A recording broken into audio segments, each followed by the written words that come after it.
Hello and welcome back to Cox Community Connection. Well, now we're going to talk about a new life center to come into Fort Walton Beach.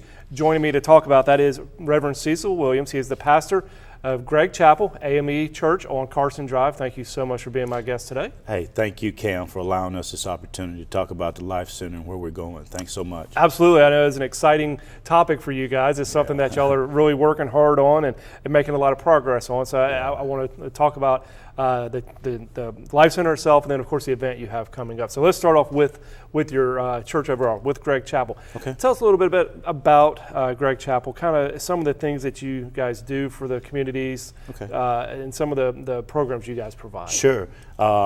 Lot of ministries that we do, Sure. but the larger ones that the community probably is more familiar with is our Open Kitchen Ministry. Tuesday nights, we probably feed about 150, 200 people. Wow. Every Tuesday night. Cold Night Shelter, we're one of the churches that has taken on that responsibility for the city. We do that, and this year we'll probably do a couple of nights because there's some churches that have bowed Sure. out.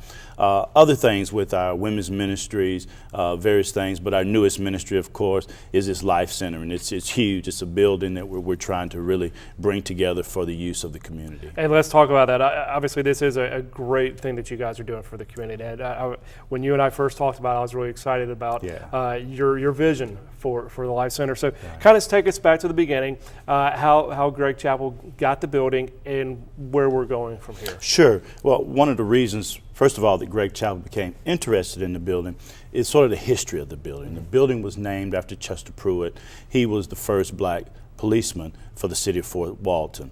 The building has always been a place where African Americans came for marches, MLK parades, et cetera, basketball games, the whole 9 yards. When the city put it on the surplus list after going into plans for building the new gymnasium, we looked at it as, hey, a very good potential for our ministry. Obviously, the parking lot was needed by Greater Peace and ourselves. Did not want to lose that building for the community right there in that Midtown area. We sort of call that the Midtown Sure. area, yeah. Got several phases. First phase is complete right now, and that's getting Head Start in. Gave them some additional room. I think they got about 16 extra kids, and these are kids whose parents need some assistance in daycare each day. With those 16 additional kids, extra jobs were provided. That's what the whole thing is about. Phase 2, we'll be moving in 8 new computers for the kids of the area, adults, anyone that wants to use those free of charge up in the upper floor. Some nonprofits also want to rent some space out there. Want to put a museum up there to talk about some great things that individuals have done, businesses have done in our community. Phase 3 will be what we call the gallery. Huge boardroom. We walked you through that piece where we want nonprofits and others to be able to use that room for free because they're doing things for the community. Fraternities, sororities, some that I know have worked with Cox before in the past, they rent out space in various places around town. So we want to make this sort of a central focus for those groups. The last phase will be the gymnasium. Here the last few days, people have been calling me, don't take the goals down yet because, as you know, the YMCA has closed, and there are several kids that played ball there. So individuals have asked me, hey, could we use the gym for a few months? So we're looking into trying to help those areas. But eventually, the goals will come down. We want to make that a multi-purpose center. People can have ballet, whatever they want to use it for, marriages, women's ministry, conferences, those types of things, but a total multi-purpose center for the community. A multi-purpose center, and you just said right there, for the community. And I, as you and I were talking about it, that was something that was very important to y'all, wasn't it? To keep this in the community and not have the building torn down and lose not just the history of it, but the community feel of it. That's absolutely correct, Cam.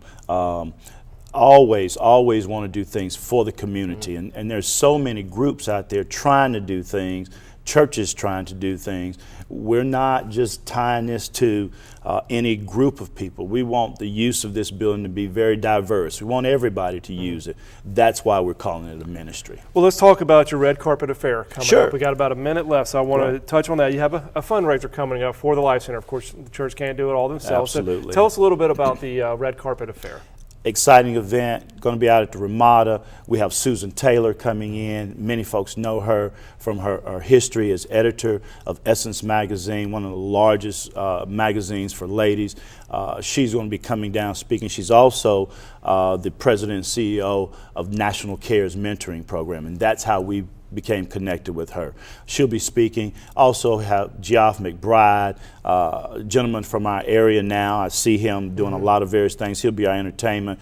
Just a complete evening of fun, but mostly we want folks to come out, help with what we're trying to do with the Life Center. Perfect. And do you have a phone number people can call? Sure, you can 850-243-5925. That's directly to the church, and McKelvey would be glad to help anyone that calls. Absolutely. Well, Reverend Williams, thank you so much for being my guest today. It sounds like a great project you guys have in store and something great for the community. We really appreciate it. We thank you so much, Cam, for allowing us this opportunity. Absolutely. Stay with us. When we return, we'll be in our Pensacola studios to talk about events in Escambia County.